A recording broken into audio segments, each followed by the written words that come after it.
Ferdous. Admission কানেক্টের সাথে যদি আমার এক্সপিরিয়েন্স শেয়ার করতে হয় তাহলে ফার্স্টে যেটা বলতে হবে যে ইউএসএ রিজেকশনের পর আমার মানে মনোবল অবস্থা খুবই খারাপ ছিল এবং আমার অবস্থা খুব খারাপ ছিল। দেন এক বড় ভাইয়ের মাধ্যমে আমি অ্যাডমিশন কানেক্টের খোঁজ পাই এবং তাদের সাথে কথা বলি।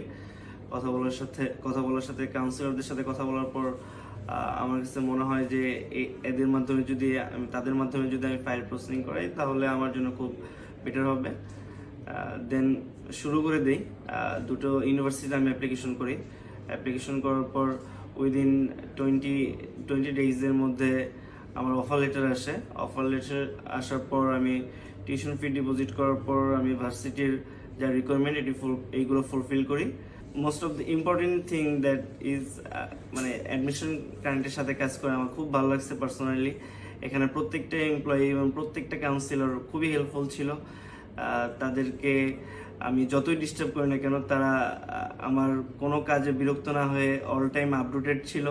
তারা আমার কোনো প্রয়োজনে আমার কিছু বলার আগে তারাই আমাকে নক করতো। সো এই সাপোর্টিভ জিনিসগুলো আমার কাছে খুব ভালো লেগেছে।